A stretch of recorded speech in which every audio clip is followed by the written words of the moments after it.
watching AYV Television.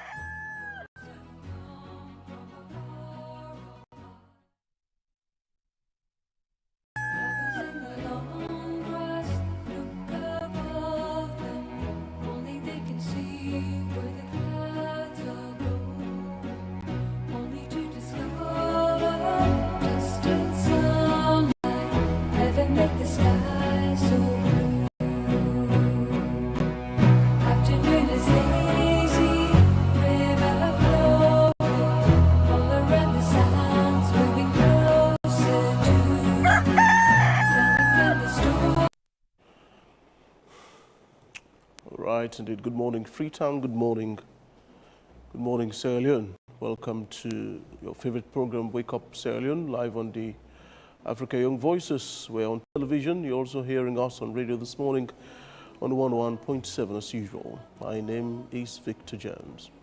Whether indeed you're watching us or listening to us from the provinces or here in the capital, Freetown, on channel 33, on DSTV 399 from across Africa, it's a hearty welcome. You can also watch us online from around the world on this beautiful day. It's the 24th day in the month of August 2026. We are counting down 4 months to the end of the year 2026. We are broadcasting live from the top of Tile here in the heart of the sprawling city, Freetown. Do not forget to send us your comments on our socials. On Facebook, we are AYV News. It's the same on TikTok. We're also streaming live on YouTube. Coming up, the program this morning shall be discussing the controversy surrounding the extension of the APC's national executive headed by Ambassador Fode Usman Yansane by the Political Parties Regulation Commission, PPRC, pending the determination of the court matter challenging one of the Commission's earlier directive to extend their tenure. Also, the entire Religious Council of Sierra Leone has issued a statement on the ongoing constitutional review logjam. The IRCSL was involved in ending the country's civil war and has served as interlocutors when political disagreements have arisen in the past. And we will discuss their stance in the ongoing amendment bill controversies as seen in Parliament a while ago. But before all of that happens this morning, let's take a quick message from our sponsor. We shall be back with you. More and more people are using Wakeup SIM Copper Plus in their everyday lives. Did you hear that? She just transferred money for her daughter's school fees. And this man just paid for some products. Ah, Mr. Abu, are you sending money to your wife again? Yes, like Wakeup SIM Copper. Ah. Yes, like having money in my pocket. Ah, excellent. Thank you.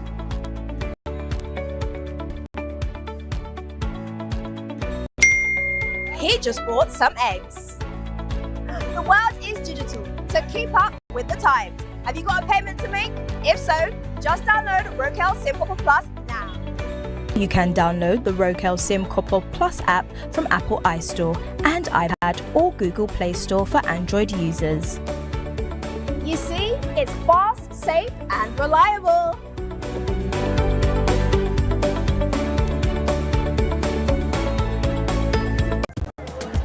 Morning. Ria, give me 30 Leone top up. Thank you.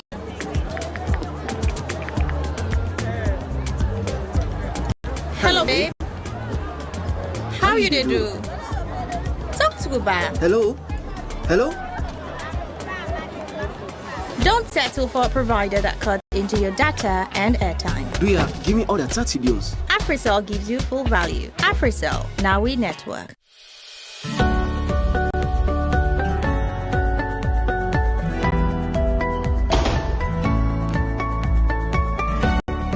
Good afternoon. Good afternoon. I can't take money, 2 MoneyGram. Welcome our PC Foreign Exchange Bureau head office. Sit down. Thank you.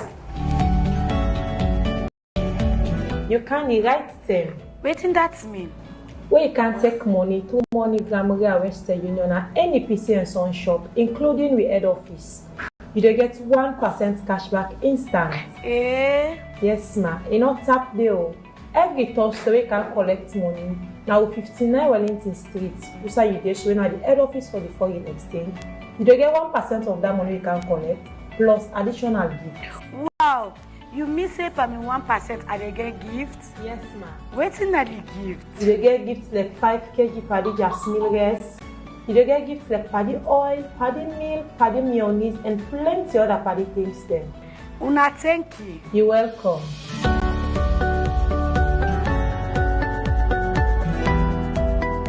And now you can call can only go give you an the lucky win and see what you go win you say.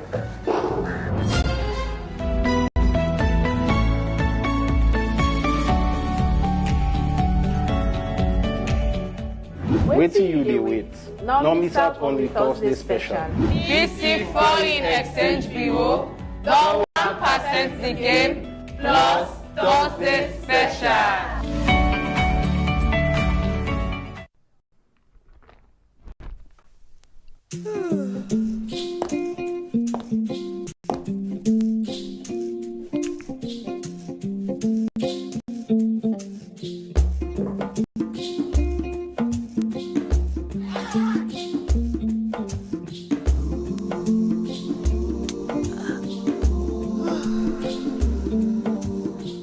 Feels good to see your face again.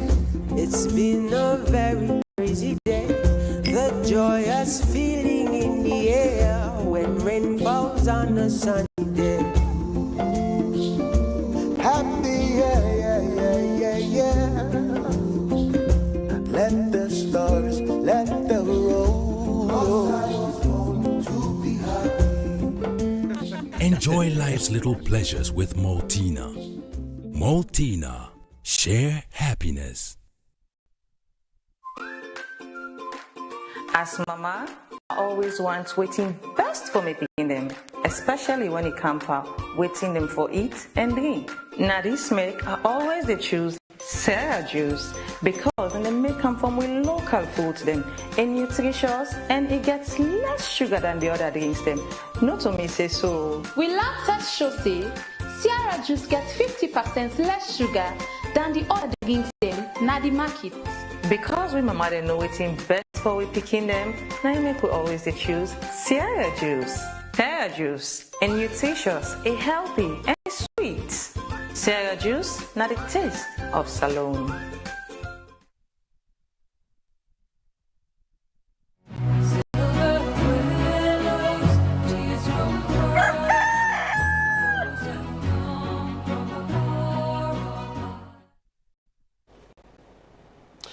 All right, welcome back. It's a reminder that you're still watching Wake Up Sierra Leone live on the Africa Young Voices. Now, the president of the Sierra Leone Teachers Union, Ibrahim Bakapoma Kagbo, has raised alarm over the amount government allocates to schools as subsidies, calling the funds too thin to keep classrooms running.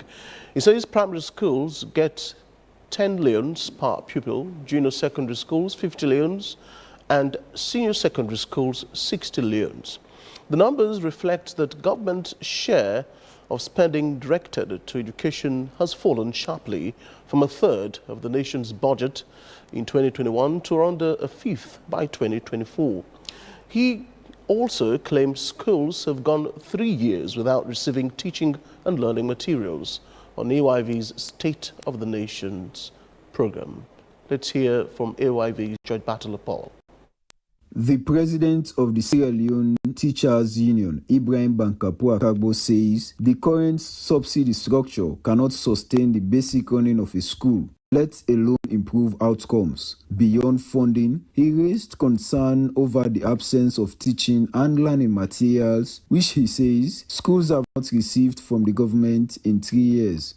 For example, the worst sector is the primary sector. How much does 10 leones per child per term.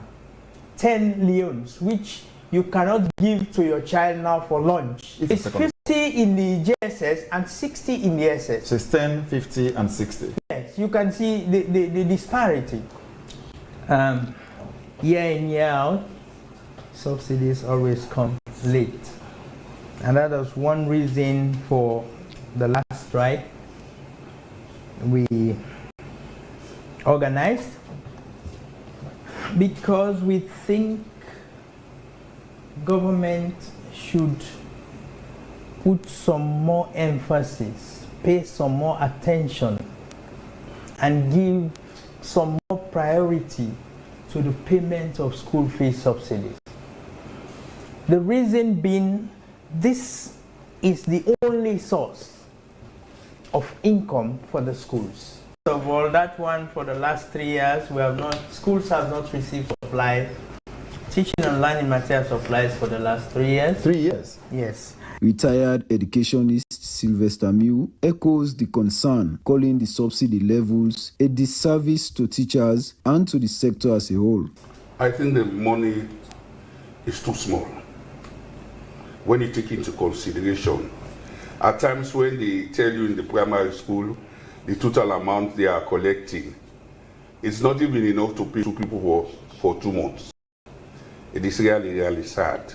The Minister of Basic and Senior Secondary Education considered that subsidy payments have faced delays, and in spite of the challenges, government has continued disbursing funds to schools. I think I would very clearly say and confidently that for the last 3 years that I've been the Minister of Basic and Senior Secondary Education, the government has paid the full complement of subsidies to all of our schools. Even if it sometimes comes very late. No, I agree that it comes late, and this is something that we will work on. And this is something that I intend this year to work on.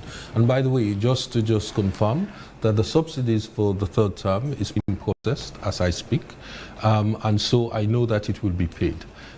So let me just give you an experience in a different jurisdiction. I ran government programs in the UK where government had to pay. And let me tell you that even in a developed country, government sometimes is late. I'm not making excuses for that. But what I'm just saying from my own leadership experience, the way we did it was to make sure that we made some provisions. So you had your working capital that you saved to make sure that you can cover some initial costs. And if government is paying you, it's almost a guaranteed check. And so I am pretty sure that you can have some form of credit arrangement. Having said that, we need to pay subsidies on time, and this is something that we'll work on in the new year, this new academic year. But what we want to make sure that we do is to make sure that we clear the subsidies for last year before school reopens. The concerns have reignited calls for deeper investment in schools to ensure the free quality school education program is properly backed at the classroom level, particularly in the provinces. George Batilo Powell, AYV News, Freetown.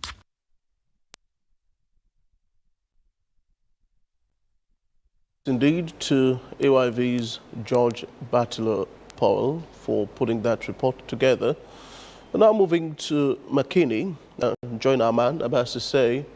He'll tell us about the controversies in McKinney over the extension of APC's, Ambassador Fode Usman Yansone's executive tenure. It's the second time that they are indeed extending their tenure as head of the All People's Congress Party. Good morning, Abbas. Can you hear us?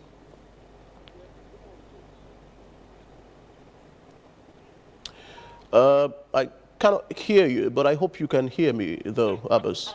If you don't mind, indeed, can you put a picture as to exactly how things are in McKinney at the moment over the controversy that we've been hearing about? I think it's a controversy among APC members. When it comes to the current executive, especially at this regional level, they are saying that it comes from the PPRC, and since PPRC is the body responsible to regulate the activities of political parties, so they are working within the mandate of the law as to their constitution, party constitution. But when it comes to certain quarters, especially former ambassador to Iran and former youth minister, Ambassador Almami Kamara, because we were having a discussion with him recently. He said that the mandate of the party why the current executive has elapsed, and it is the second time for PPRC to give it a second mandate, which according to them, it goes against the constitution of the All People's Congress. And they are not taking it slightly this time around. They will ensure that they explore all rightful avenues to ensure that the current executive does not continue their mandate being given to them by the PPRC. So it's a controversy, as you rightly said. When it comes to the executive, the current executive at district and regional level, they are saying that they are working within the mandate of the PPRC, which is the regulatory body.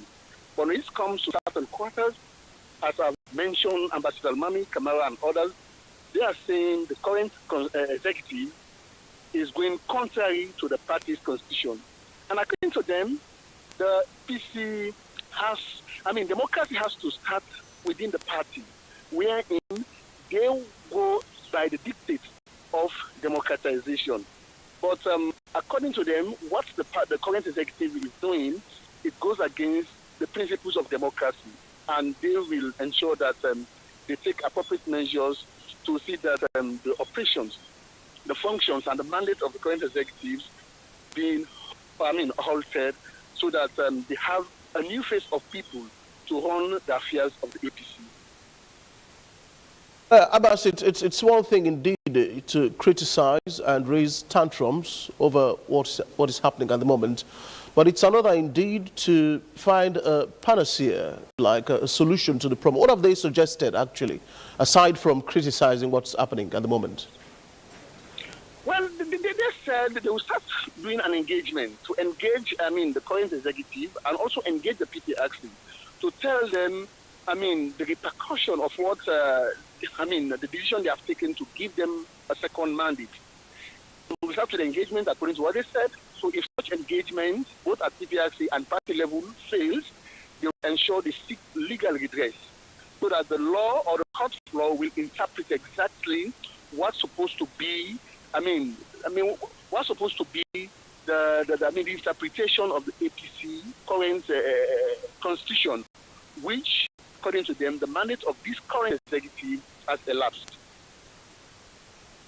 It's the second time that the PPRC has had to do this, actually, to extend, the party's current executive's tenure. Don't you think it's a problem from within? What are you hearing from the top guns in the party? Can you just repeat the question again, please? Hello? Hello, Abbas, can you hear me? Yeah, I'm hearing you now. I'm hearing you clearly now. Indeed, that this is the second time, indeed, that the PPRC has had to, extend the tenure of the current executive. Do you think it's a problem from within? What are they saying as a party? From the top guns in the party, what are they saying? Aren't they accepting their faults in all of this?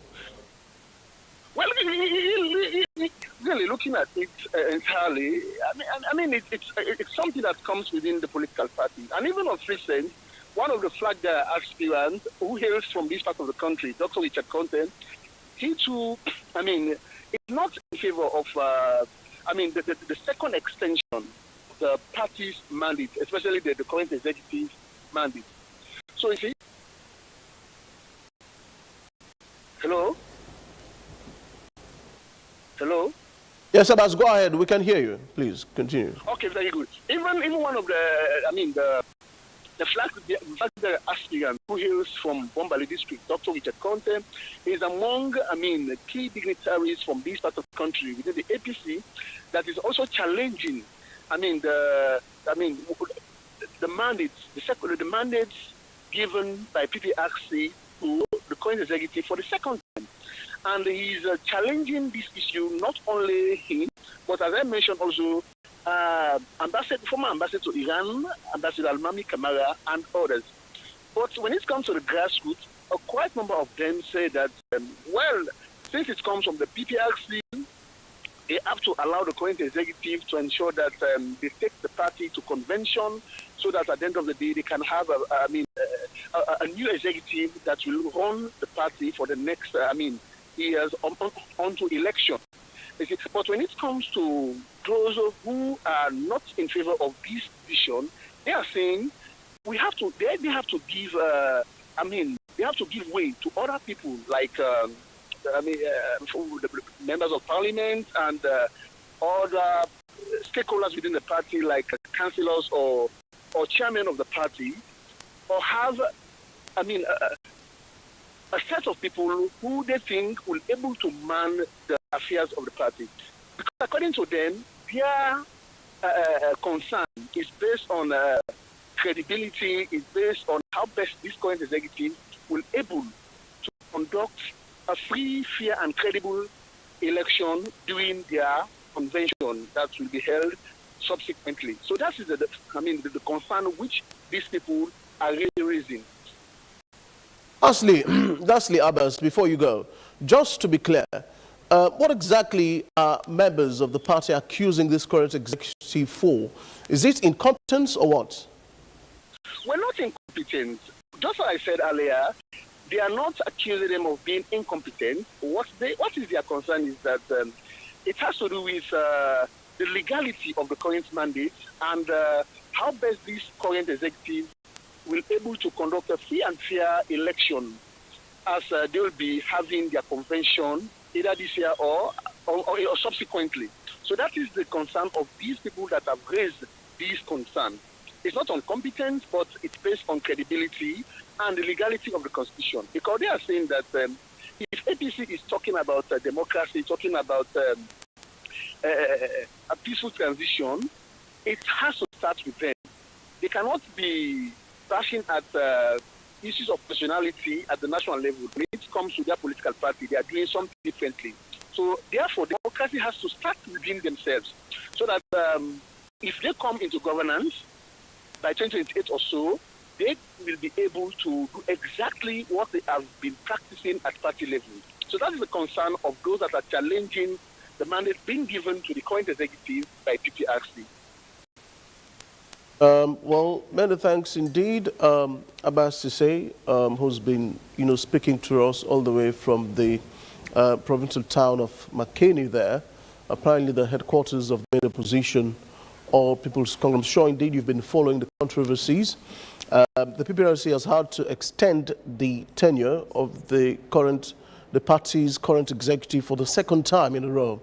And it appears as though that doesn't sit well with a lot of supporters of the party. We shall surely indeed be discussing that matter in its entirety later on in the program this morning.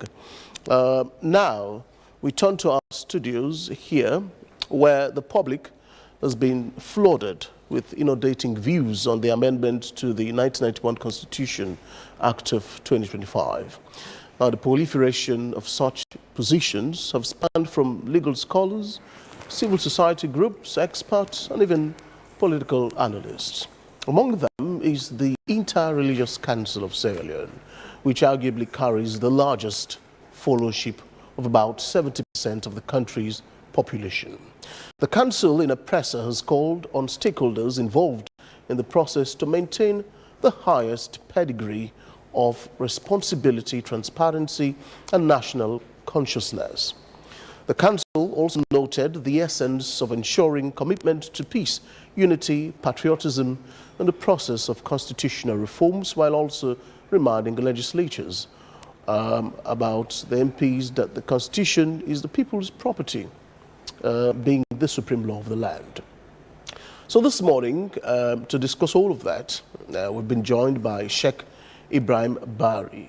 Sheikh Ibrahim Bari is the executive member of the Inter-Religious Council of Sierra Leone. Good morning. It's a pleasure. Good morning. Assalamu alaikum. Alaikum salam wa rahmatullahi wa barakatuhu. I guess we should perhaps, begin our conversation. I mean, you've been quite instrumental, not only now, even, at the end of the war, 2002, one thereabout, and up to now, your voices have been quite critical to striking a balance whenever toxicity seeps into the country. How relevant would you say, just for those who have not been following indeed, has the Inter-Religious Council been in all of our, tussles in Sierra Leone with democracy? Yeah, thank you very much for having me. I was supposed to come with my Christian counterpart, but he's not feeling well. All the same, I think I should take our viewers a little bit back into history. The Inter-Religious Council was established in 1997. That was at the height of the Civil War. And our forefathers, or those who thought of this Inter-Religious Council then, decided to use religion as a common ground for Sierra Leoneans at the peak of the conflict. So this country, as you know, you're either a Muslim or a Christian. Majority of us are either Muslim or Christian. So our adherence to our religious values is very strong. It is deeply rooted in our culture, in our tradition. So the Inter-Religious Council is always sensitive to conflict, or is sensitive to anything that undermines peace and national unity. That is the foundation of the Inter-Religious Council. So, of course, the Inter-Religious Council has been involved in so many national issues after the war. For example, even during epidemics like the Ebola, the Corona, the Inter-Religious Council played its role in supporting the government to contain the disease and to preach for patients and for adherence to medical, instructions. So the 2023 election, we all know there was a controversy after the election. The Inter-Religious Council played a role before the election, during and after the election. And the Inter-Religious Council is a signatory to the declaration that was held in Bintumani Conference Hall. Our President, Archbishop Amba Charles, is a signatory to the declaration before the election that all parties should accept the result. But then, as you know, after the election, there was a controversy, and the Inter-Religious Council was involved, and you have the Agreement of National Unity, ANU, from which the Tripartite Committee came out. And then, end of the day, they had 80 recommendations. Among these recommendations is to do reforms in the electoral laws of the country and amend certain section of the Constitution. Now, why this press release? This press release is in continuation of the role of the Inter-Religious Council as a moral guarantor to remind Sierra Leoneans that we need to be careful, we need to still value the peace that we have, we need to maintain national unity. Yes, it's a very critical document, the Constitution. But again, the peace in the country is also paramount. Because when you have a Constitution, but you don't have peace, why are you going to implement the Constitution? So peace is very important. So that's why when we started seeing walkout, very heated debate, and very alarming situation, people, discussing issues. It's a democracy, of course. We need to, we can differ and later on get, we move forward.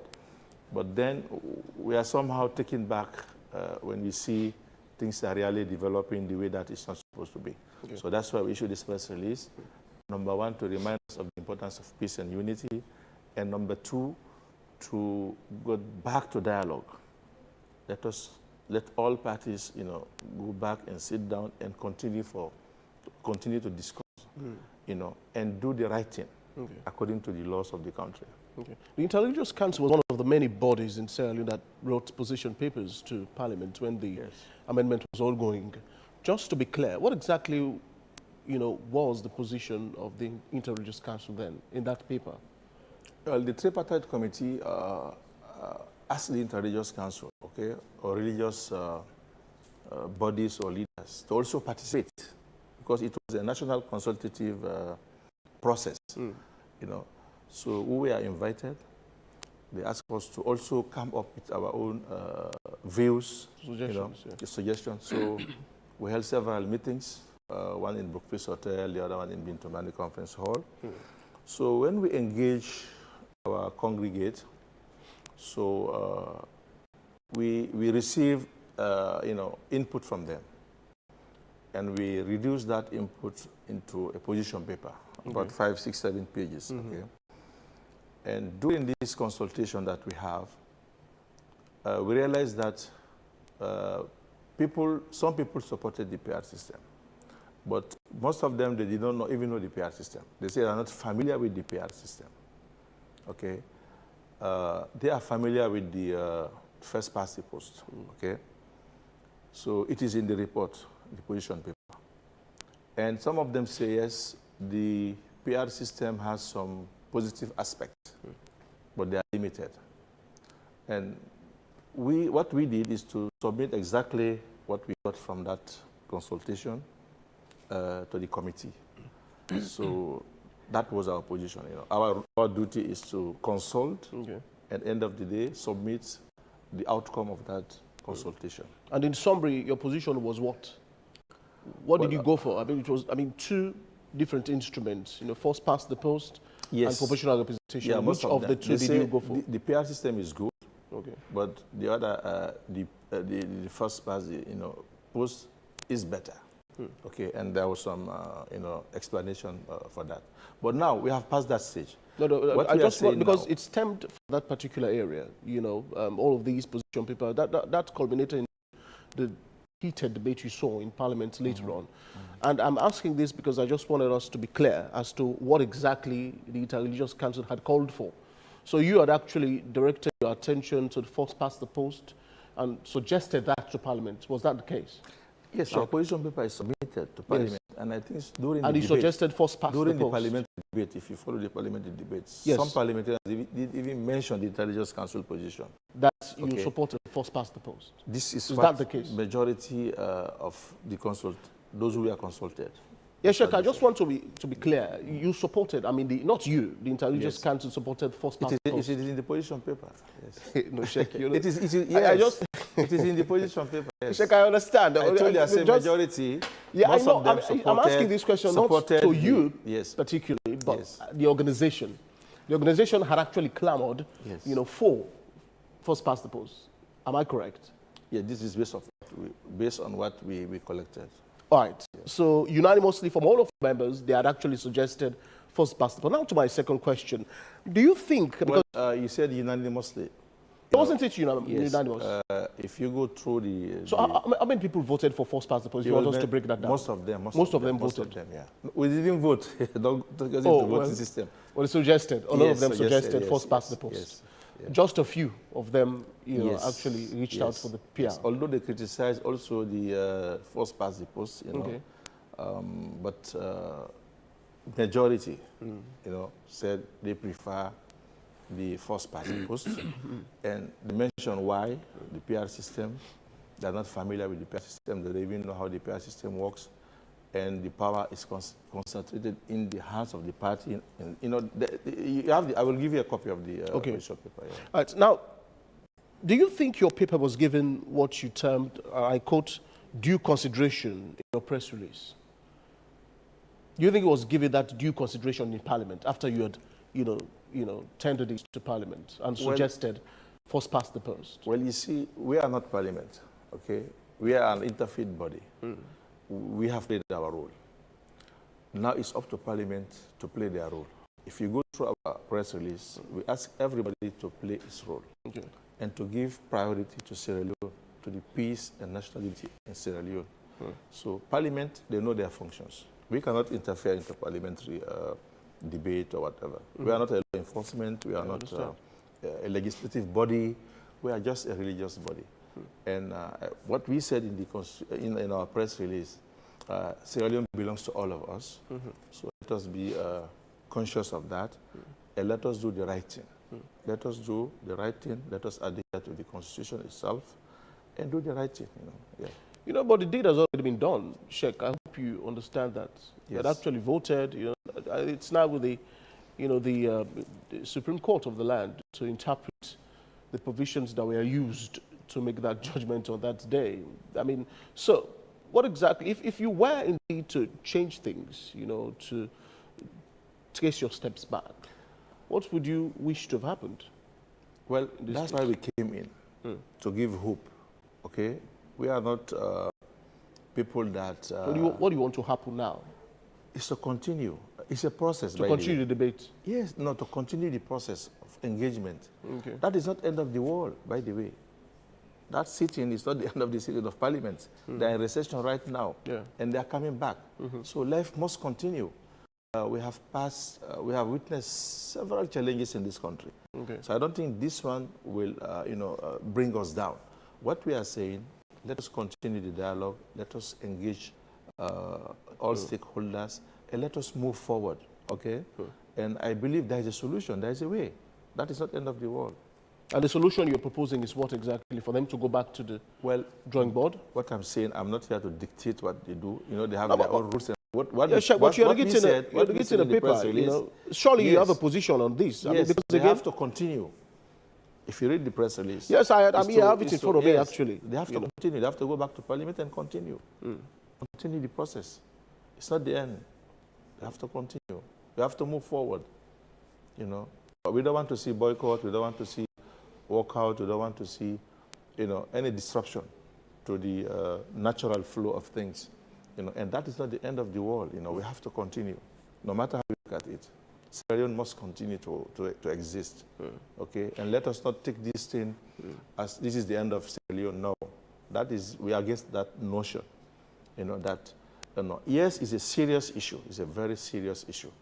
But again, I think we are capable of handling it if we are honest and if we are patriotic enough to think about the country, put the interest of the country first above all other interests. So that is our duty and our mandate as moral guarantors.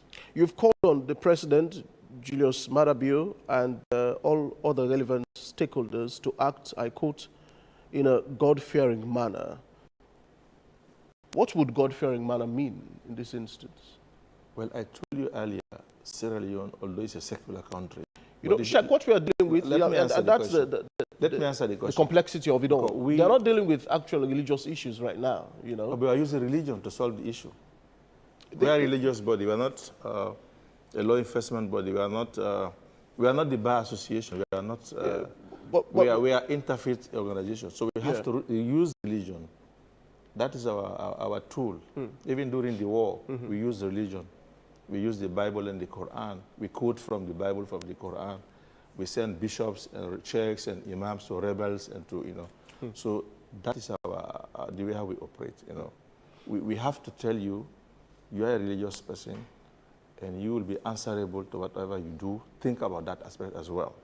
Of course, we have the law, you have the rules, but also as a religious person, think about, be conscious of your religious obligations, you know, because religion tells us to be peaceful, to be honest, to, you know, to do justice, you know.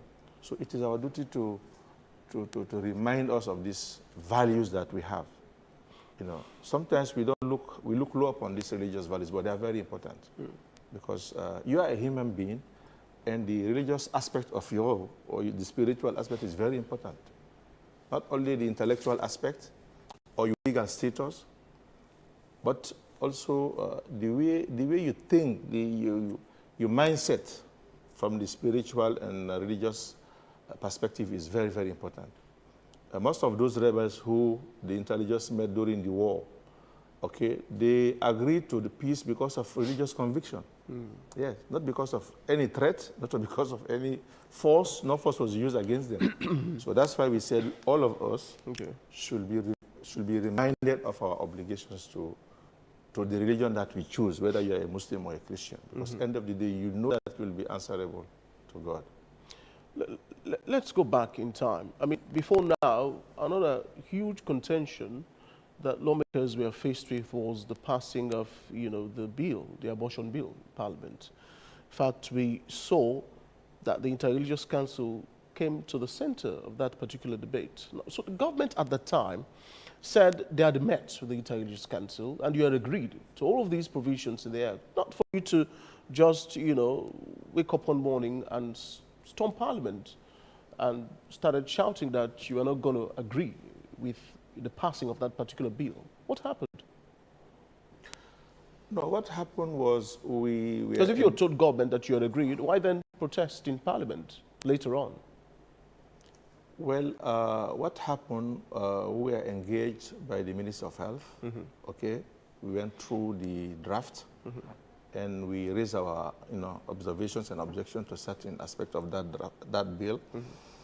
So when the Ministry of Health tabled that particular bill for reading, we realized that certain aspects are still not addressed, So we went to Parliament, and we have the right to go to Parliament and to say, no, we still have some concern. And the Honorable Speaker agreed, said, okay, since this bill is for the people of Sierra Leone, and a big constituency or large portion of the society still have concern about this bill, they refer us to the Legislative Committee to continue the discussion. And that was exactly what happened. And it's part of democracy, I think. Yes, it was not violent. It was just a form of saying, no, we still have concern. And the Honorable Speaker did the right thing. He referred us to the Legislative Committee to go and engage again, continue discussion. Continue discussion. Beyond the press release you've written, Sheikh, do you have what I'll call the zest to go deeper than this? I mean, a lot of time, people will tell you that organizations are swift to publish press releases, and it ends there. Nothing happens afterwards, after the publishing of these press releases. In what ways do you think you can be able to solve this beyond issuing of the press release that you've done issuing already? Press release is just one aspect of our activities. Do you think this would amount to anything important? No, to answer your question, you see, the Inter-Religious Council is not a typical NGO or civil society that you think of. We do a lot of work, behind the curtains, as religious leaders. We engage a lot with political leaders. We even engage with His Excellency the President. On this matter, you have engaged him. No, what I'm saying, this is part of our duty. We are not going to stop at this press. Yeah, that's what I'm asking. What are you going to do afterwards? This? You see, you will see what we will do. But we engage a lot. Engage all stakeholders, engage political parties, leaders, the Attorney General, the Speaker, and they always welcome us because they listen to us. So we are not going to stop at this press release, because sometimes when we don't come out, people say, oh, what are you doing? Inter-Religious Council, we get a lot of bashing, a lot of calls, a lot of criticism. So we keep on telling them we are working, but not everything we can come up every day here and tell you this is what we are doing. No, that is not the way we operate. But I can assure you that we'll continue to engage all stakeholders, Parliament, political parties, His Excellency the President, all concerned, to make sure that, number one, we are conscious of the importance of dialogue, the importance of continuity. We have to move forward. We cannot just stop here. We have to move forward. We have to maintain peace. We have to maintain national unity. And we have to be conscious of God. We have to be conscious of God. This is our duty, to remind people about their obligation to God, as Inter-Religious Council. Just like how maybe the legal practitioner will tell you to adhere to laws and rules and regulations, but our priority is to remind Muslims and Christians, both politicians and general populace, that you have an obligation also to God, because you are a religious person.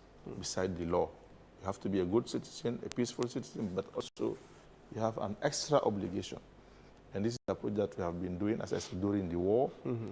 Our elders, this is what they did. They used religion, and we'll continue to do that. So we'll engage, we'll continue to engage. Let's look at your advocacy across the country generally. The Inter-Religious Council has been criticized harshly, in the past for being docile. A lot of people say your communications, your correspondences do not articulate matters of state importance quite vividly, quite as explicitly as they would hope. You know, do you think you can do better as a community that has so much responsibility in this country? Yes. So not only to pray people, but to call things out when things are wrong. Yes. No matter who's involved. Yes. Let me say this. Nobody is perfect. Nobody is perfect. No system is perfect. Of course, we are all trying to improve our performance. Yes, the Inter-Religious Council was established a long time ago, okay? And we have to appreciate the society that has developed. You know, society is dynamic, it's young. We have to appreciate the external factors, you know, the new technology that has come, the social media. We have to acknowledge all that. But again, we're also limited. I can tell you this. We are limited. Yes, we have limited resources, what I'm saying. Not the intellectual or capacity. Financial resources, you mean? Yes, yes. And you will be surprised to know that we are not funded, okay? We fund ourselves, you know. We don't have any budgetary allocation, you know. And some of us said we should not ask for that, just to be independent, just to be neutral. Maybe I need to mention that. We could have asked government to fund us, to support us, you know. But some say, no, when you do this, you will be perceived to be, you know, you cannot biased talk freely, okay? Is it a view that you support personally? No. You do not support that view? No, the judiciary is funded by the government, not so, but the judiciary is independent and it ought to be independent. So just that is the perception of people. You know? Yeah, I understand. Yeah, for example, if I help you now, that doesn't mean that if I do wrong, you should not tell me. But the perception of people is that when you help somebody, they think, oh, he's been helped by the government, so they cannot say anything. You think you can still collect government funds and be incorruptible? Yes. That's your view? Yes. Okay. Yes. But that is a different issue altogether. I'm just telling you that people should know that we are also limited in resources. We would like to do a lot of things, but we don't have the resources. But despite that, I will tell you this. We are working. Okay. We are doing a lot of things. And let me tell you, we have signed an MOU with the Ministry of Internal Affairs, okay, to support, you know, peace and, you know, national security in this country. Maybe you don't know about that, okay? And under the Ministry of Internal Affairs, you have the police, you have the correctional services. Had you communicated that before in a press release? Yes, it was in the news. Okay. It was in the news. But again, our method, let me be very frank, is different from other CSOs, you know. Okay. Yes. You see, religious people have a very peculiar situation. You know, when you are a religious person, people come to you, they tell you a lot of things. It's not sometimes wise to come out and say, these people, somebody came to me, he told me this, and you, even at the height of the war, the Inter-Religious Council never named and shamed anybody, okay? They never caused those who were involved in the fighting, okay? They engage with them, they pray for them, and in fact, praise them just for them to lay down their arms. So the public should not expect the Inter-Religious Council to behave like other, maybe CSOs, you know, because we are somehow different and we have to maintain that particular way of doing things. But we interact and we talk and we engage and we communicate a lot. So, Sheikh, if you had the much needed resources, what would you do differently? How much would you do? Number one, we'll do a lot of education, you know. We need to educate people. Majority of our people don't know much. You know, they just hear something and they believe immediately. This is a problem. Number two, this civic education is not that strong in this country. People ought to know also their responsibilities, their obligations. You know, sometimes we blame our elected officials, but who elect them? We are the one who elect them. So we need to increase this level of knowledge and education, and for people to know their responsibilities also. But you can do all of this without funds, Sheikh, don't you think so?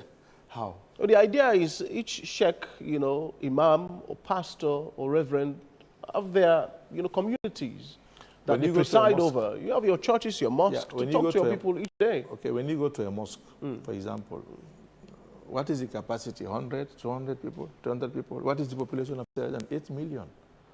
So you are targeting an audience which is in a small house, a place of worship. But the committees meet regularly. Like, for example, you have the Council of Imams, for example, you know, and most of you who are members of the Interreligious Council are members of that particular organization, aren't you? You could talk to your constituent, aren't you a member of the Council of Imams? No, I'm from the Supreme Islamic Council. Okay. We have Supreme Islamic Council, we have Council of Imam, Congress, you know. And that makes my point. So in essence, you have connection with other sheikhs or imams. What may I say, that is the traditional way you could arrange it. No, that is the traditional way. That is the traditional way. Meeting on Friday. Wouldn't it work? No, we want to do more than that. We want to do training, okay? We want to do capacity building. We want to involve other experts to come and teach our people about the law of this country, about you know, things that is happening in the country. They should know, you know, because most of them, they get it from somebody. For example, like this process that is going on now, most of them, they don't know exactly what is going on. Maybe they hear somebody say, this system is very bad, and they believe immediately. But if you have some engagement, capacity building, training, workshops, okay, conferences, okay, symposiums, where you interact with people, okay, town hall meetings, you know, done by religious leaders, not other people, and you interact with them. You tell the imams and the pastors what is going on, so that they can communicate correct and accurate information. So there's a lot we can do. Saying all of these things would mean that you would have to change your M&A, your constitution, and all of these kinds of things to allow you to start receiving funds from the government, for example. And there are others who had served before you, they did it. Why not to the line of your predecessors who had actually done this seamlessly without wanting more funds or money to do this? No, we don't want to look like we are out for money, you know. We are looking for money, give us money, give us money. You know, this monetary temptation is very, very damaging, you know. Which is why I said you can perhaps do better without funds. Don't you think so? No, we need funds, but how we get the funds, we have to discuss that. Oh, okay. Yes, and we have a strategic, by the way, we have a strategic plan for 5 years, 2025 to 2030. So we are looking for, you know, partners to implement this particular strategic plan, which is a 5-year plan, and it covers a lot of sectors, even the environment, you know, to take care of the environment. Use religion to advocate for environmental protection, okay? Use religion to advocate for income-generating activities, you know, agriculture, you know. Use religion to fight the drug addiction, you know, and drug, you know, abuse. So we have a strategic plan that has been submitted to the Ministry of Social Welfare and other donor partners. But let me be also clear here. We are getting support from other NGOs and from other development partners, okay, who are working in this country to solve national issues. So we are working with them. Some of them are faith-based. Okay, some of them are, you know, UN agencies. So I have to also mention that here. It's not that we are not getting any support from nobody. No, we are getting support, but this is project-based cooperation, project-based. Okay. So looking forward, Sheikh, we are rounding off our conversation now, but looking ahead, how do you think you can help salvage this particular crisis that we are faced with at the moment? Because, again, it's your duty to calm troubled waters, you know, as we are seeing at the moment. The APC has actually totally disagreed.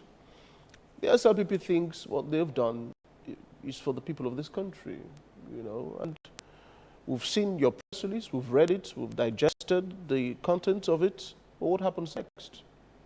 We will continue to... Have you gotten any feedback since you published this particular release? Yes, we have received a lot, even internationally, asking us to continue our role as moral guarantor, not relent, talk to all stakeholders, make sure that we continue, make sure that people will treat each other with respect, with understanding, and we put the interest of the country, give prominence to the interest of the country.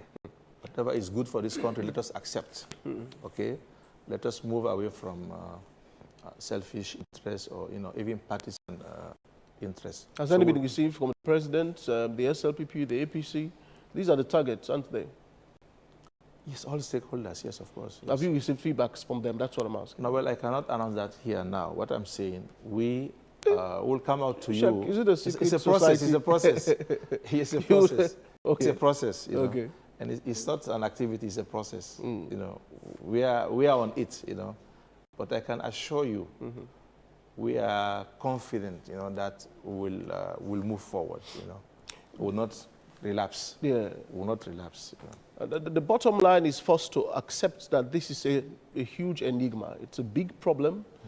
One that I'm twisted. A lot of lawyers, serious legal sprawls, and it's left to the Supreme Court now. I'm made to believe to interpret provisions. I am not sure I should ask you this, but what would be perhaps the best way to solve this? Do you think it's to wait for the Supreme Court or for these guys to go back to Parliament, to twist back the hands of time and redo the process all over again? Well, which would work best, given the circumstances? As I said, this is a process. It involves a lot of elements, okay? Some are legal, some are procedural, some are legislative. So I cannot tell you here, this is the way forward as I sit here, okay? Because it involves a lot of other issues. I understand. Okay? And Parliament is sovereign, Parliament is involved, the Supreme Court is involved. So what I can say here, we are hopeful that we will move forward. We are hopeful that we will continue to value this peace that we have and this national unity that we have. And we will not encourage anybody to undermine the peace or the unity of this country. We'll continue to advocate for peace and unity, and above all, this religious conviction that we have, even if it is little, but let us maintain it and strengthen it so that we believe as a religious nation that we are answerable also to God, and let us be careful and watchful of what we do and what we say, and let us have, let us put the interest of Sierra Leone above everything else. I think if we do that, we'll compromise and move forward. We'll not stiffen our positions. Whatever is good for this country, everybody will calm down and we'll move forward for the interest of the country. In the meantime, you'll keep making the du'as. Yes, and every prayers. day we'll make dua, pray for the peace, because peace is very important. Peace is very, look at these countries that is around us here. I don't want to mention countries. They cannot even sit down and have an interview like this. So, but sometimes we forget about the importance of peace because, but peace is valuable. When you talk about constitutional reform, Parliament go convene. Now, when you have, it's when you have peace. If you don't have peace, you don't sit down comfortably and do something. So let us value the peace that we have. And let me tell you one thing. We are admired by so many nations. People come here because we do interact with our counterparts. They really admire Sierra Leone. They say we are peaceful, we are easygoing, we are not confrontational, They talk a lot about us. Right. So we have to maintain that image, In fact, a lot of people want to come to this country. A lot of investors want to come to this country right now, But, let us not expose ourselves and, show the other way or the other face of Sierra Leone. Let us show this good face that they admire. A lot of people admire this country, You know, they say we're even different from neighboring countries here. They will tell you. They say we have been to this country, but you are different. You know, so that is a very good record. Okay. Let us maintain that, and let us be conscious of that record that we have.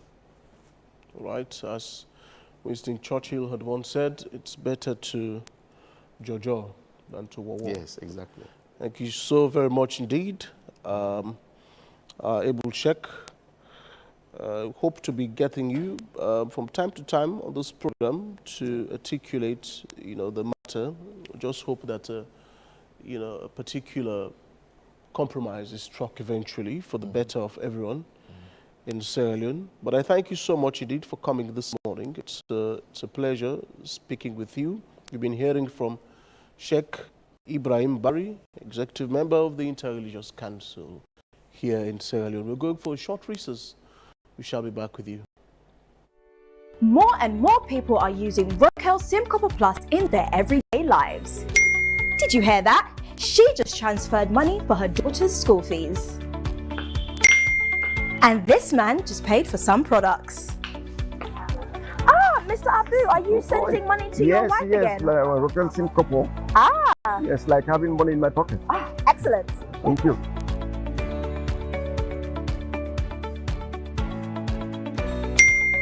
He just bought some eggs. The world is digital, so keep up with the times. Have you got a payment to make? If so, just download Wakeup SIM Copper Plus now. You can download the Wakeup SIM Copper Plus app from Apple iStore and iPad or Google Play Store for Android users. You see, it's fast, safe and reliable.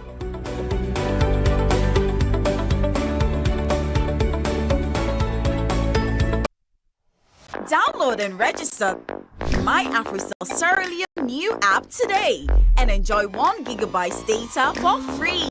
Valid for 3 days only. To download the app, scan the QR code or download it directly from Google Play Store or App Store. Download now and get the My AfriCell Sierra Leone new app features.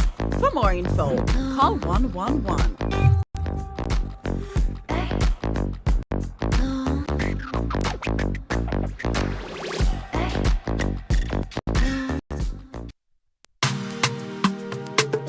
Fellow Sierra Leoneans, on 8th August 2024, Statutory Instrument Number 8 of 2024 regarding the conduct of nationwide population and housing census was successfully laid in Parliament. On 29th August 2024, this statutory instrument became effective following 21 days from its laying. Therefore, in line with the decennial census calendar, I am pleased to announce that my government will conduct a nationwide population and housing census.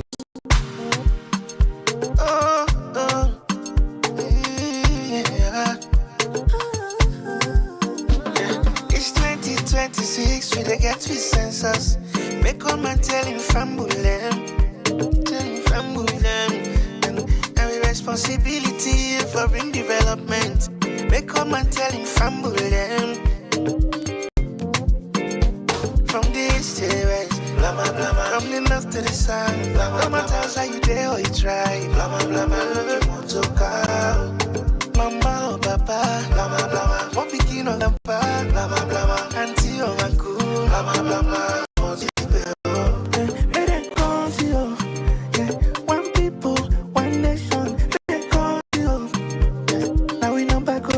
Alone, may they call to you. No person say you not care. May they call to you. May they call to you. I'm not blah blah. Make we come together now. Brother, sister, nothing say you no matter, no. No left behind, no. This now you tell for. Join the census. Salon now we on. Okay, well, show me your name. Show me your address. For make you go join the plan. The census go make you get the access. For make you go vote now this land. Let the all you. If you don't want make them country again, make them leave you. Cause this time you're salon for right. See what you been a second. cabo aduo. We bring good news, salon people every yo. Census don't come again. We ready for control, guy from the young to the old. Say the census go help make development day. Allow me them continue, you know go pay. It go air plan, more schools, hospital and light, even water for you community. Who say you there? They come to you, yeah. One people, one nation. They come to you. Yeah. Now we number go build salon. They come to you. Yeah. No person say you not here. They come to you. Yeah. They don't come to you. Yeah. Census they come, the other we cooperate. Tell mama and papa, then get for country we all, the other we all ready. Census go help for make we know we safe, and who's how we stand. If you claim say you love salon, who's a development day, that day you for day. Yambo tegina, mimbo tegina. Mingo te take biambe. Got 2026 census na me right, census na you right. Family. Imagine if they count everybody, they love you out. I'm all about Kotumobawa. Opa Kofo Sagbele Tua. I'm with you, Hule Banda. Wabulo let the Bawa Bayaganga. Yatumobawa Mudabi behavior. Comment here, go salon bate, Mukaleva. Nabi Ina, Nametaba. Don't Mama Kome Kolabogania Delega. Ina. Kakotone dim din dang, dim din dang, dim din dang. Katap kata ting anka be kata konkal, anka be kata banganda yer. Abagato bagat, aindo gor. Akalene, samo jamu, agatamu, tan. Donye, mama marita kangonsu. Ame ya timi wandi, timi wandi. Ame ya timi wandi, timi wandi. Mwa Kongo tami wandi, mewa menda milwena.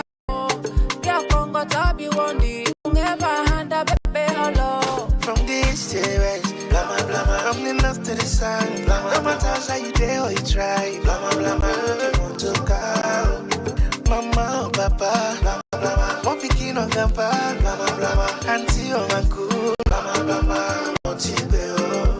May they call to you, yeah. One people, one nation. May they call to you. Now we number go build salon. May they call to you. Yeah. No person say you not here. May they call to you. Yeah. May they call to you. Yeah.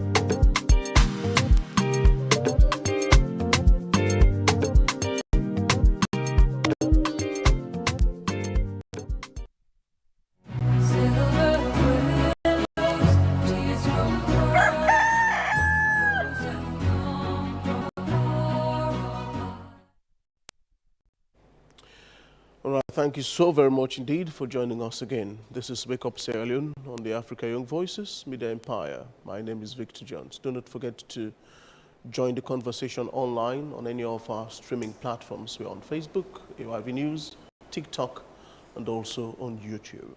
So next to politics. Last week, the country's Political Parties Regulation Commission, PPRC, announced that it is legally constrained from enforcing its leadership transition plan for the All People's Congress APC party, because an APC member filed a lawsuit against the Commission's secondary transition directives that the current APC National Executive remains in office and the status quo is maintained until the court delivers a ruling. Now, in February 13th this year, PPRC invoked Section 39(5) of the Political Parties Act of 2022 to grant the expiring APC executive a 6-month tenure extension. The second directive, the Commission stipulated that if the executive failed to hold a national delegates conference before the end of the 6 month, the APC parliamentary leadership, alongside 5 regional MPs, would take over the party's reins. On the 18th of August this year, the 6-month extension expired. An APC member challenged the parliamentary takeover plan in court. However, over the controversies, Dr. Richard Conte, an APC flag-bearer aspirant, has challenged the extension of the executive headed by Ambassador Fode Yansone.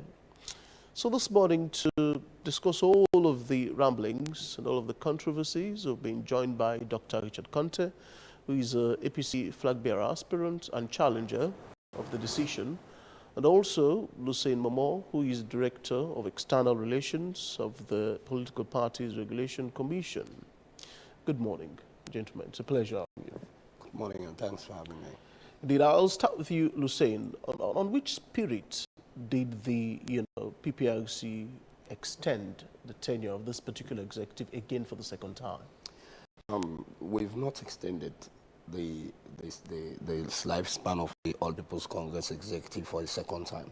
Okay. Now, the issue is the district chairman of the All People's Congress in Potloko District, one Mr. Suma, took the matter to court, asking for the order of certiorari, mandamos, and prohibition from the commission not affecting, the second directive.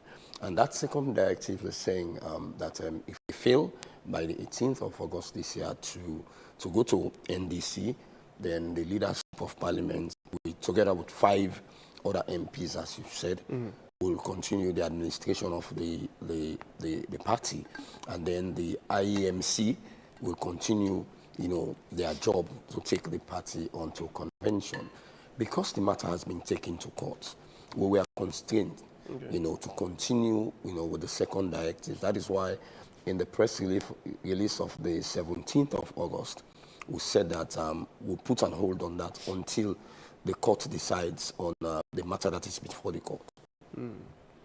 So in essence, what you've done is not merely extending the tenure of this current executive. But because you are a bit constrained, as you've said. Yes, because what people are saying is that we've given them another 6 months. No, we did not give them another 6 months. We said until the matter has been disposed of by the court, and then we'll move on to the next limb of the directives that we gave on the 13th of February this year. But how long do you think this case will drag on for? That's, I think, the major contention here. We cannot. If it keeps dragging on, then that means this particular executive will continue to stay, in power. We cannot decide as to how long, the matter will take in court. But we hope and pray that the judiciary, in its wisdom, will ensure that the matter is speedily handled. Just as we have another matter from constituency 054 before the High Court, before Justice Fisher, there's another matter. That has nothing to do with the lifespan. It has to do with something else. They are asking for written ruling with regards, issues in Ward 109 and 110 in constituency 054. But the issue at hand is that the chairman Suma is saying that the court should prohibit us from going to the second limb. So it will make no sense for us, to put into effect the second aspect of a directive, and then the court says otherwise. So we have to wait for that matter to be disposed of by the court. So the second limb of your directive is what exactly, just to be clear? Yes, that is what it took us to court, that the court should prohibit the commission, from effecting, the second limb of the directives that we gave on the 13th of February this year. Which is? Bringing in the leader of the opposition in parliament, and they will constitute 5 other members representing all the 5 regions, and then they will, serve as an oversight over the IEMC. But so many people are thinking the directive is that the IEMC will be dysfunctional or be disbanded, because the IEMC has a lifespan, and their lifespan ends at the next NDC. And in the directive, we made it very clear that when the leadership of the party change hands, the IEMC will continue with the election process until NDC. Okay. Dr. Conte, you're known to have, reneged on signing the tripartite agreement in the post-past, when they concluded those hearings. Do you have a grudge or hold a grudge whatsoever for this current executive? What are your contentions exactly? No, I hold no grudge. Okay. In fact, if there is one person that has supported this defunct executive over the years, it has been Richard Kote. Okay. I've been very supportive of them. I've put my time, my resources, everything available to me to support them, because I know that it takes all of us working together to build a better APC and a better Sierra Leone. You mentioned about the tripartite committee. I did not sign the tripartite committee report out of principles, because we had not finished our work. And I'm a very principled person. We had worked for a little over 6 months. We met on a Friday. We agreed to come back on Monday to complete our work, adopt the resolutions. And in adopting, it means we have to read everything line after line to be sure that what has been put in the document reflects what we had agreed upon. Okay. And then we would append our signatures to the document. Okay? Over the weekend, some people went somewhere, concluded the work on their own without us, and only to... You mean other APC members who are No. Who? Well, the lead negotiators, working with the then American ambassador, the then American British High Commissioner, they met somewhere over the weekend, finalized the document, and then we were summoned Monday morning to go to State House at 4 to go and sign. I said I will not go and append my signature to a document I have not seen and read. Okay. I had to be sure. The other APC members went, they signed. No. I think the only person who was there was our co-chair. Wow. Yeah. I'm not sure the others were there. But I was not there, so I don't know who was there. But I'm sure the other members of the committee were not there. But the co-chair was there, and Dr. Samura, as the lead negotiator, was also there. So it was on a matter of principle. Now to this issue. Yes. You know, I hear members of the National Executive quoting sections 21 and 24 of our Constitution, which talks about meetings, how we vote, and then in those discussions, they said, the last rubric in that thing, they said the term of NAC and the term of NEC they'll be dissolved at the next NDC.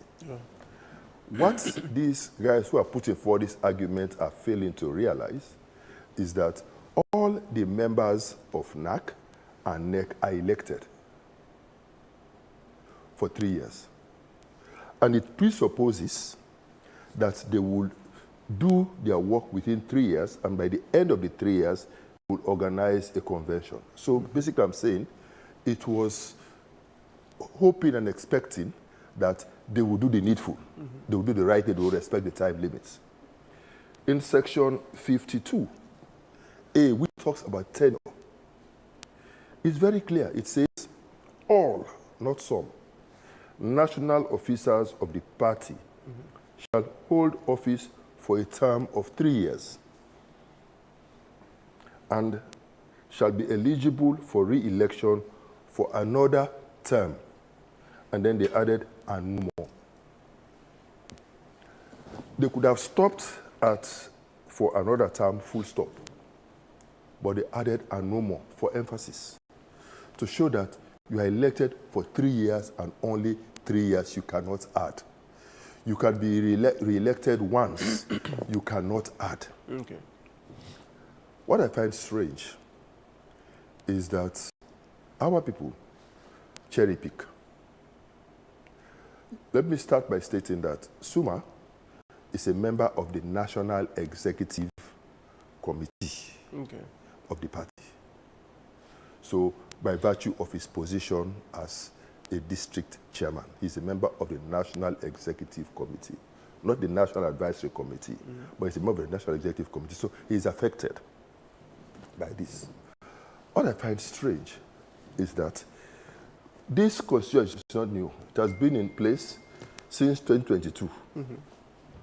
If they knew that this constitution gave them the right to stay in office until whenever they choose to conduct an NDC. They can do it 10 years later. They can do it 5 years later. You think that's what's happening? No, I'm coming. You think they're stalling? I'm coming. I said if they knew that they had the liberty based upon this provision to stay in office indefinitely, why did they go to PPRC to beg for 6 months? Why? So when PPRC gave them 6 months, they accepted. When they saw that the 6 months was coming to an end, they got one of them to rush to the courts to say, PPRC has power to give us 6 months, but PPRC does not have power to bring an interim. So if you are saying that PPRC did very well for you to give you 6 months, why should you be annoyed to say, now leave and let an interim body take over? And the greatest sign of lack of honesty and lack of integrity is in the fact that when they were served the papers, they kept the papers away from even our legal team for over 2 months. I think the papers were served sometime in April or May. When were you served? May. Yeah, sometime in May. They were served sometime in May. Members of the party only knew about that sometime in late July. And for me, I think that is the highest degree of insincerity, of dishonesty to the party. And now they are going to courts to say, these very people who gave us 6 months and we were happy no longer have power to interfere with our constitution. And so let the court now allow them to stay on. I think this is setting a very, very bad precedent. If we are at a stage where we are challenging this government on issues about constitutionality, and I happen to be one of the few people who comes out and have been on this platform challenging the excesses of this government and demanding that they respect the Constitution.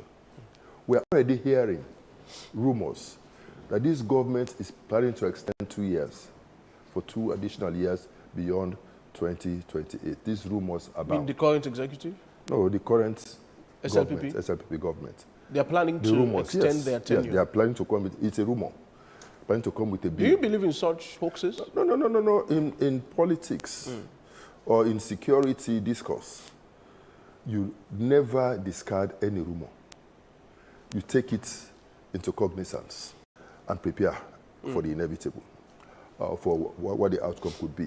So if these things are happening and we're already saying these people are not respecting Section 108, we talked about 2/3, why should you use Section 90, we talked about simple majority. All of these discussions are coming up.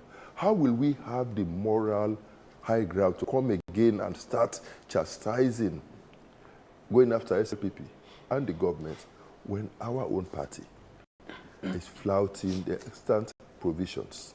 You think the APC is ready to rule this country, given all of the internal fightings you're having at the moment?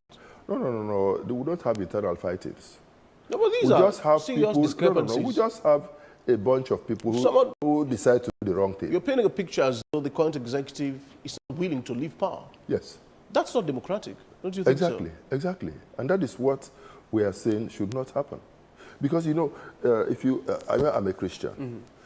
Matthew 7, 3-5, talks about the plank and the speck. Yeah. It says, before you try to remove the speck from your neighbor's eye, it says, Yours should be clear. Remove the plank from your own face so you could see clearly be able to remove the speck. So before we take on SLPP, on issues of constitution, issues of rule of law, issues of human rights, injustice, and blah, blah, blah, let us make sure that we have things going right in our party. Do you support PPRC's plan, you know, if not for the, you know, court injunction, to have, you know, the leaders of parliament to take over the reins of the party? Do you agree with such a decision? Yes. You support it? Yes. You see, the reason why I would support that proposal is because this is not the first time it has happened in our party. This is actually the third time. I think in 2005 or thereabout, the then executive was also asked to step aside. Payansana was also part of that executive. And then an interim led by Johnny Ambasu took us to convention. In 2022, thereabout, also Justice Fisher asked this APC executive, again, Payansana was part of it, to step aside. In fact, the court then declared all the decisions that they took, including the decision to extend their life beyond the stipulated 3 years, said all of those things were illegal. And again, they were asked to step aside, and an interim that again included members of parliament. At the time, it was Cherry Coco, who was asked to appoint 8 people. So I'm sure it is based upon that precedent that the PPRC chose to ask the same leader of the opposition to appoint, because Cherry Coco was asked to appoint 8 people, and he used his discretion. I don't know who he consulted with. So if they accepted it that time, why should it be an issue now?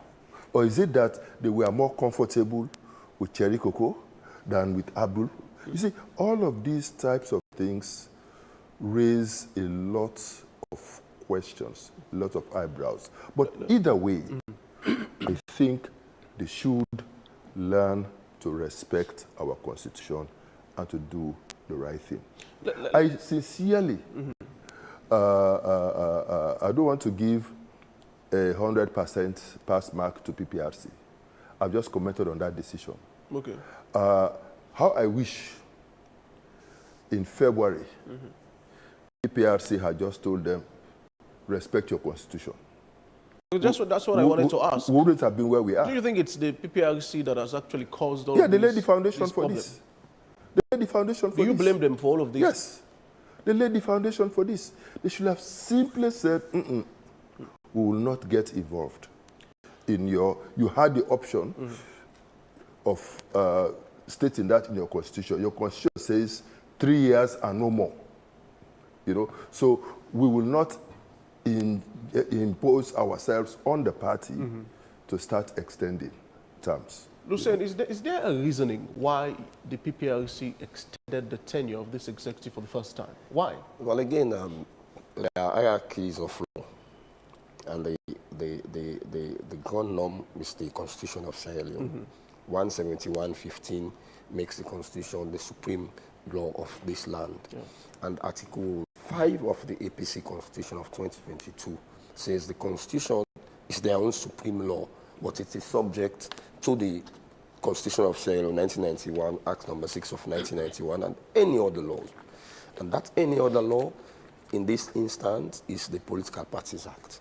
That is where 39.5 came in. So when their term was expiring, they went to NAC and decided that, we would now want to trigger 39.5. And then they came to us that we've triggered 39.5. Can we go ahead? There is precedent in that. Even when the Sierra Leone People's Party, their tenure was expiring, they extended to 6 months, and it was granted. So we cannot, again say, when it comes to the APC, we'll say no, we will not extend. And then the discussion we are having now will be different. That we cherry pick. When it comes to the SLPP, we allow 6 months, and when it comes to the APC, we say no, we will not extend 6 months. So that is the spirit behind wherein we granted the 6 months. And then Honorable Almami Kamara, former ambassador, former minister, former member of parliament, came again to us to challenge that no, the 6 months should not be extended. So that is the genesis of it. And in our discussion, the chairman asked him, what formula do you want to use? if you say they should not trigger 39.5, and he said, well, let's choose people from, is that part of your constitution? So what we did as Doctor is saying, we looked at the precedent that has happened before with regards the extension of the lifespan of the party. Now triggering, you know, the issue wherein 39.5 came in the 2002 Act. It was not there. And we found out that parties were just extending their terms. When their lifespan is expiring, they go to NEC or they go to NAC, they extend for 6 months. Some extended over 2-3 years. So when we were reviewing to ensure that that does not happen, in the bill that we took to Parliament, it was 3 months, not more than two times. So when we went to Parliament, Parliament said, no, let it just be for just 6 months. We were ready to constitute the parliamentarians the next day. The summon was issued out in May. We received it in July, but that is for another discussion in court. We'll not discuss it here. Just as he was saying, we were only served in July. And then because of the prayers in that particular summon, Saturai to squash that second aspect, mandamus to review or prohibition to prohibit us from moving along with the second. And as a law-abiding institution, we cannot work in futility. We now constitute the parliamentary team, and then the courts go and say otherwise. So that is why, that's the genesis behind all of this. What if the courts now eventually rules against, you know, using the current MPs in Parliament to superintend? What then happens? The court might tell us how to constitute again. Yeah. The court might tell us how to constitute, as it was done the last time we started with the 11-man committee, until we went on to 21-man committee, and then we went on to ITD. And in that 21-man committee, even the current leader of the opposition in Parliament, I think in the second committee, I think it was the secretary for one of those two committees, ITGC. And then the Honorable Shegan was the secretary to the first committee that was set up by the court. I was part of it. Okay, yes. Doc was also part of that committee. So the court will decide. So what we will plead with the court is to move this process very fast. It's not a process that will take too long. We spent only 2 sittings in court with regards 054, and the judge has retired for his judgment. So I believe the court will also use that fast method so that we'll argue the case, the matter. And then when they decide, and then we'll kick off. If they say, oh, people has to go ahead with the second limb of your directive, we'll go ahead with the second. If the judge want to review the second limb, maybe by adding other people into it, so be it. Doc, what would work best? Holding an immediate, conference, or having the MPs to take over the reins of the party? We cannot have an immediate NDC now. Why? Because in our constitution, if you were to convene an NDC, you have to give 3 months notice. 3 months notice? Yes, and you have to announce the date 6 months before. You have to announce the date 6 months before, and so you have to publish. You have to publish the delegate list 3 months before. And they've not constituted all the organs that. And we have not constituted all the organs. We are still going through the process, so it will be a waste of resources. And like I said, there's already a precedent of putting in place an interim to move the affairs of the party. And I said, in the case of the decision of the PPRC, it was also informed by an earlier decision of the court to have the leader in Parliament appoint. The last time it was appointed 8 people. Now they are saying 5 people. And so this time it's a bit more prescriptive. It was not prescriptive the last time. Cherikoko had the liberty to pick any 8. This time they said, make sure that the 5 people you appoint are representing each of the 5 regions that we have. I think that is fair, you know. And they did not say, did not go further to tell this group that you should not co-opt. So in the exercise of their functions, just like it happened with the ITGC, they can always now look at our structures and see how we can work together. Luckily for us, we already have constituency executives in place for over 90% of the constituencies. So we have leadership on the ground. So this body will now work with the leadership that has been elected on the ground to move this process forward. Under normal circumstances, if people just want to do the truth, do the right thing, and respect our laws and our constitution, that should be okay. Doctor, don't you think it's bizarrely ironic that, you know, the APC that is propelling the ideologies of democracy, even fighting for it in Sierra Leone, as we've seen in Parliament in recent time, is still struggling with internal democracy? Sad. That is why, you know, there's a wise saying. It's a whatever the dog saw and barked, the sheep also saw, but remained silent. Meaning, silence does not mean nothing is wrong. Sometimes, everyone sees the truth, but only one brave person, only one is brave enough to speak. Do you think you are that brave person? And to be the one, yes. Do you think you are the only one being affected by this? Do you think your colleagues too are affected? I'm not the only one affected, but I think I hear, oh, the other flag bearer aspirants have not come out yet. I'm the one who has taken the bold step to step forward, at huge risk to my campaign. But I believe that my party needs someone who will stand for the truth. Devoid of sentiments, I have nothing against anybody personally. But I just believe that if we allow such things to go on, it will open a flurry of litigation cases against our party. And you are not new to these litigation cases, actually. What? In fact, you are not new to these cases. You know, our party is not new, and it has never helped us. Why do you think this keeps happening to the APC?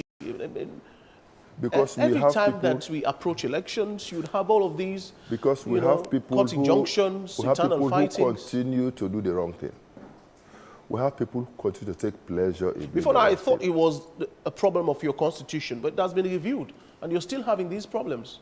Because we still have people. You have even removed the selection clause. We still have people who believe in doing the wrong thing. That's all. I mean, because the section 21 and 24 that they are now quoting and parading all over the place, we are all there in the constitution when they went to PPRC to beg for 6 months. So you'll just see that they are just. Is there a reason why they are holding to power? Yes, they want to continue to control the resources of the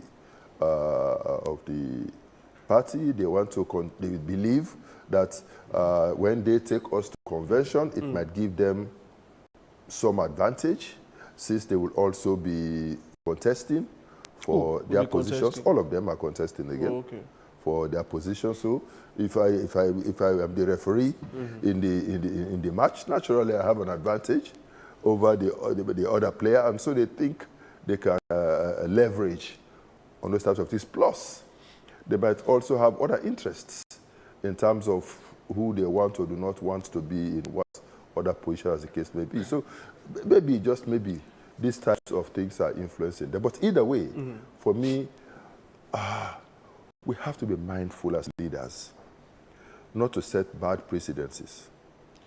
What happens tomorrow? Because if this thing is allowed to stay, it means term limits have lost their relevance. And in the jurisprudence of Sierra Leone, there will now be this precedent that will say, if you're having a small issue in your party and any small delays, you can use that to say, I will stay on. So, for example, Ernest Koroma could have said, because of Ebola, 2 years, so I will extend 2 years. Madabio can now come and say, oh, you know, there was Corona for 1.5 years, so therefore, because of that, I have to extend. That cannot happen. Just because you have challenges that limit your ability, your capacity to complete certain tasks in certain time frame does not justify your staying on. Do you think people will take the APC seriously? Now, I mean, especially, crucially so that you are approaching the next elections. Well, people will take the APC seriously when they know that... With all of these infighting? When they know that there are people in the APC that will stand for the truth. There's a Richard Conte in the APC who will stand for the truth no matter what. You think this solidifies your candidacy? Yes. Or your bid for the flag bearer? It sets me apart. It sets me apart. It shows that I have spine. It shows that I can stand for the truth. It shows that I can defend what is right. I can defend the Constitution. Hussein, let's look at the options these guys have. You know, I mean, they are out of time even from what Dr. Conte has explained. You know, there are a lot of processes to even call a conference now. The year is ending. Yeah, that is also a concern. What are the options? It's a concern for us because these delays all started when we were first of all reviewing their constitution, and then when we were about to start their lower level should have started last year in August. But there were matters, you know, petitions, complaints, and all of these before us. And with those complaints, some of those issues or concerns that were raised, they cannot go into the lower level elections, you know, because by February 18, by February this year, they should have completed all of their processes. They would have gone to NDC. They would have announced the dates for the flag bearer elections, you know, and all of those, you know, those little things that comes up. There are some wards that they've not conducted elections. Some have conducted. There are issues with those wards. Some were rerun. There are still issues with those wards. Some did not even happen, and there are still issues, you know, with those wards. Just as I said in 054, there is an issue there, and then I can recall the lawyer saying he wants the written ruling, and he will want to use the written ruling to again appeal, which will also be a delay. You know, so we are just hoping and praying that the judge, you know, move this process faster so that they will go, because there are time frame, as he said. You have to give a notice of 6 months, and then again 3 months comes into play, but all of those 3 months fall into the 6 months of the process. They have to go and campaign again. Some will have to back down, you know, to support some other people, and all of those processes. And when we move from constituency, we have to mindful that we have to go to district. And some people might want, you know, that is why when we will review the act, we'll push for frivolities not to be allowed. But the audio pattern rule, which says the other side must be heard. You know, somebody might come and say, just to delay the process. We'll say, hey, I'm not too okay with this. I'm not too okay with that. You know, that is why in the matter in 054, I think the complainant, what I say, informing his lawyer, because he says if they went to us with his petition, we'll ask him to go to IEMC. That is the rule. We don't exist, you know, to water down the structures of political parties. If you've gone into an election, the rules and regulations of the All People's Congress of 2022 state to us that if you are aggrieved with an election that you participated in, you should first of all go to IECB. And when IECB disposed of it, if you are not okay with IECB, and then you come to us. For us, we know that it forms part of anti-party activity. If you fail to exhaust your structures within your party, you go straight to court, or you go straight to PPRC. It's one part of anti-party activity. You must ensure that you exhaust. So that is what we told the complainant. Take your petition to your party, to IECB. Don't come straight to PPRC. And all of these, their internal discrepancies now, do they have a way to affect the electoral cycle in any way? I don't think the electoral cycle will have to wait for a political party. But remember, this is what I said when we were having the Sam Sumana issue. Yeah. I said it over the media, various media houses. I say, this is the time people who want position, especially like flag bearers, this is the time to forget about your ambition and think of your party. You might want to protect your ambition, and then the bigger picture, you miss in the bigger picture. You become the flag bearer now, and some other flag bearer aspirant is going to. It is a problem.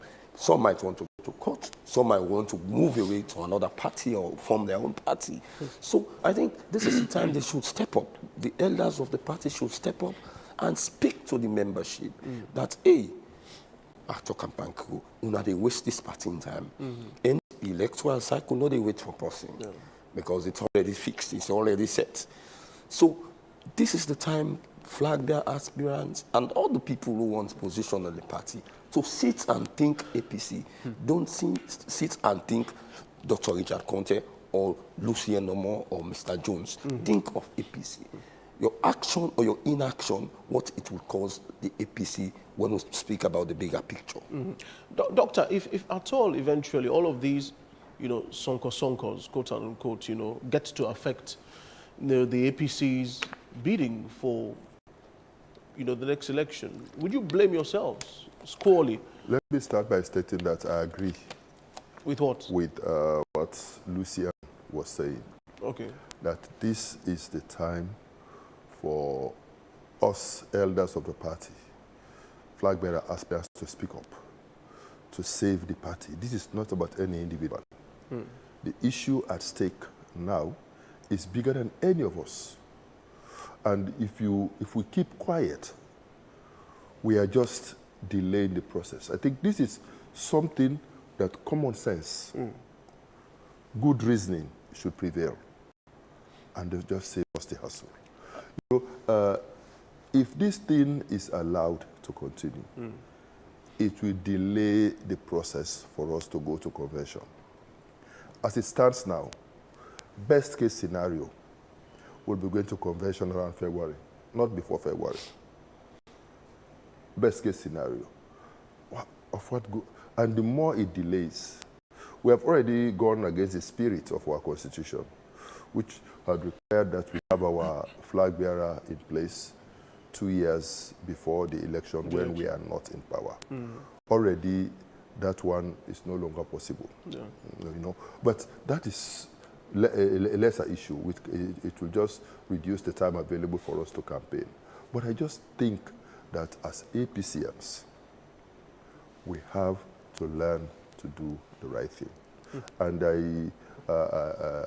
I agree with Lucien when he said that the tenure of this executive has expired.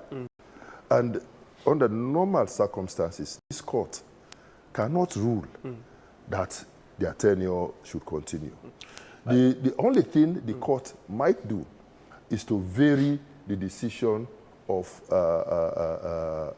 the PPRC in terms of the composition of the interim. But the principle in itself would stay on, because failing to do that will cause a very bad precedent. That is why my fear is that if this judiciary does not want to save the party, they might just decide to sit on it indefinitely. And that will affect you greatly. And that will affect us negatively. But I hope and pray, and I join Lucien in appealing to the judiciary to expedite this process. Treat this matter expeditiously so that the party can continue its operations without hindrance. Before coming to the public with all of this, wise man once said it's better to wash your dirty linens at home. Have you called Payansane before now, or any member of the executive? Have you tried speaking with them about all of these issues? What have they said to you? Oh, yes. We went to the expanded ARC. I raised my concerns about the membership registration process that is flawed. Lucien will tell you that most of the petitions that they received had to do with membership list. Either people complain that their names were removed, or this name was not there, this name was added, those types of issues. And those are issues that they are self-created in the Secretariat. And it's all as a result of lack of leadership in the Secretariat. And I raised those concerns multiple times. I raised concerns about leaked audios that point to the printing of fake cards, that people were getting them for free, which is contrary to our procedures. I raised those concerns, and the legal team, also in an expanded NAC meeting, also advised the leadership, the executive, against taking this route of wanting to stay. So we exhausted all internal remedies to get these people to do the right thing. And so the only option now available to us is to get to the court of public opinion and bring pressure. You know, even Obama in America, when he failed to get Senate or Congress to pass certain legislations that he thought were beneficial to the people, he went to the court of public opinion. He went to the people. And they now got the people to bring pressure to bear on their legislators to do the right thing. And I think that is what I'm doing here. You know, I'll ask you what I asked my reporter from McKinney earlier, you know, Abasise, who was reporting on, you know, the issues on the ground at the moment and the serious discrepancy, you know, that is ensuing. Is this a problem of incompetence in any way by the executive that is currently ruling the party, would you say? Incompetence is at play. Clearly, it's at play. Do you think they're incompetent? But incompetence is at play, but it goes beyond that. Okay. For me, if, you know, computer is garbage in, garbage out. That is why when you are maintaining a digital system for your database, you have to ensure that the access levels are clearly defined. Okay. So, for example, the power to delete has to be at the highest level. But sadly, in one expanded NAC meeting, we were informed that one chairman came and went straight to the computer room and told the IT guy, change this name, change this name, change this name, put this one, remove this one. I then stood up in me, I said, this is where the problem starts. I said, how can a chairman get to the IT office and be able to instruct the IT people? They are in the absence of the NSG, in the absence of the coordinator for membership registration, and that officer can change. That is why you would see that most of the cases that went to the PPRC had to do with missing names, had to do with additional names from carrying a district. I mean, the one election, they have 400 and something voters. The runoff a few days later has additional 400 people added. You go to 118, they will tell you names were removed and they have to be brought back. So they keep removing and putting. All of these points to a dysfunctional secretariat. Okay. The other thing again is that one would ask, are these actions deliberate? Are they deliberate ploys by people to manipulate the system to the advantage of one aspirant or the other? So it is these unanswered questions that make me say, okay, thank you very much. You've done your part. Let another entity come in. I don't necessarily have confidence in the parliamentarians, personally. The same parliamentarians who personally, are supposed to take over? No, I don't have confidence in them based upon their history with the ITGC. But I would rather, I'm a process person.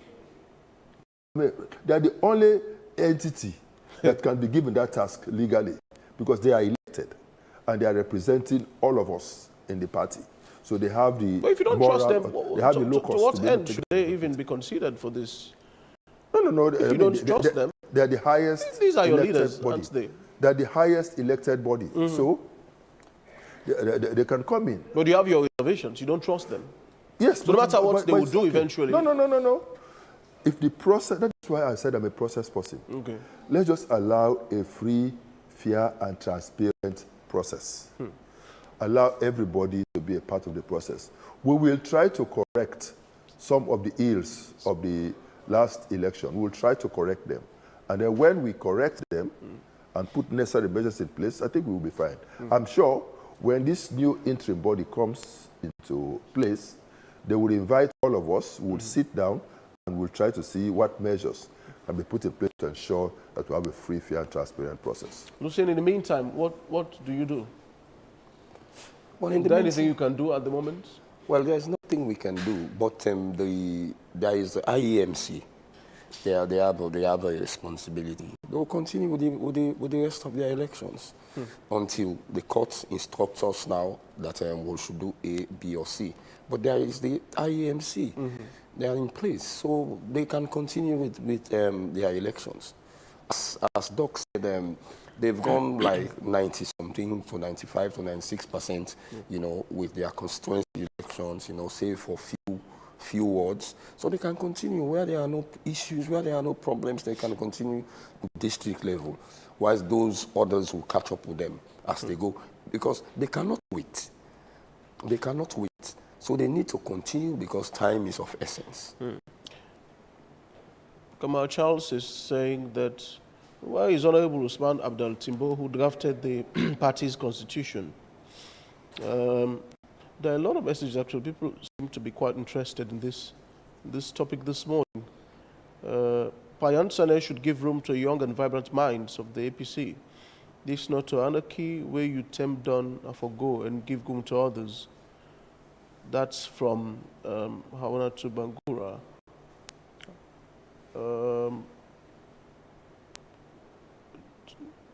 The expired APC executive is, oh no, I won't say that.